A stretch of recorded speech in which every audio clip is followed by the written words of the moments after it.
Hello, I'm Dr. Kenneth Ellenbogen from the VCU School of Medicine in Richmond, Virginia, and we're here today at the annual Heart Rhythm Society meetings in Denver, Colorado.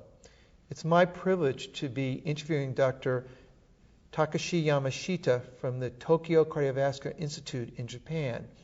And Dr. Yamashita today presented in the late-breaking clinical trials the results of the J-Rhythm 2 trial. This is a very important clinical trial that looked at the effects of lowering blood pressure with a variety of different medications on the incidence of paroxysmal atrial fibrillation.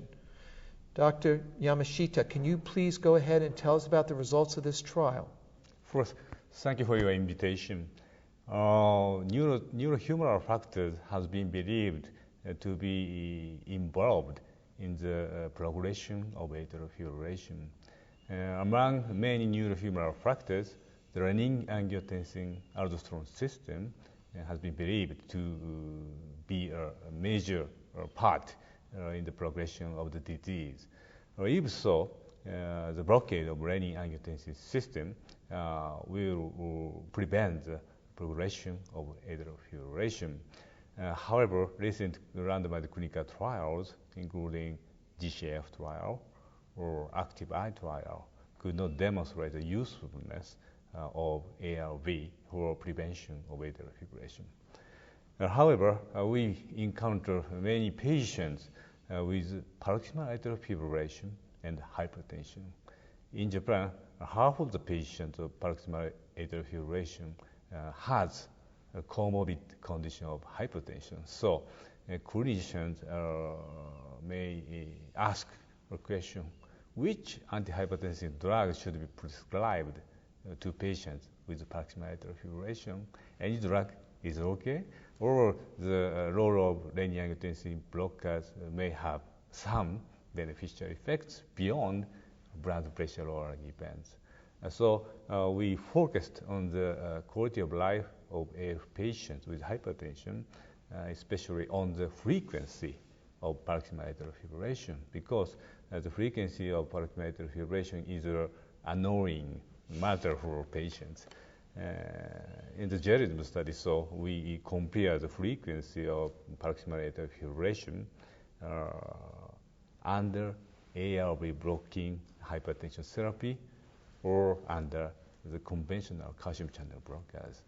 We enrolled about 318 patients and randomized to ARB blocker and CCB blockers.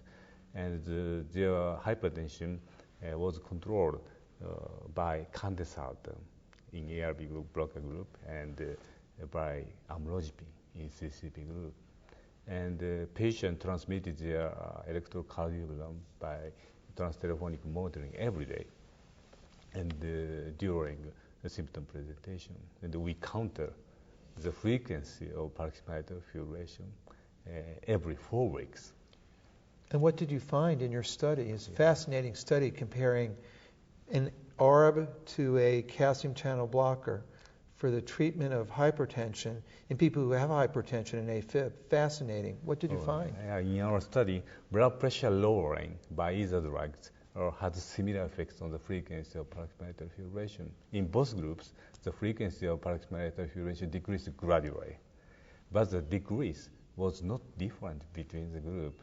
So, as in the ACTIVE-I or the DCF trial, in clinical situations, we do not mind what kinds of antihypertensive drug should be prescribed for patients with paroxysmal atrial fibrillation. Lowering blood pressure is the most important fact, so any antihypertensive drug will do.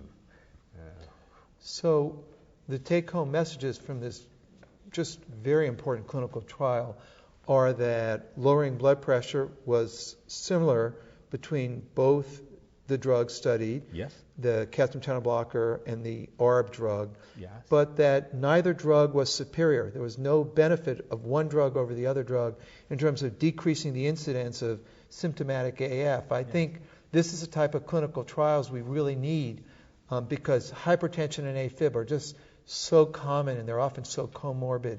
you and your investigators need to be congratulated on what is certainly one of the most important clinical trials in atrial fibrillation. Thank you very much. Thank you very much. Great.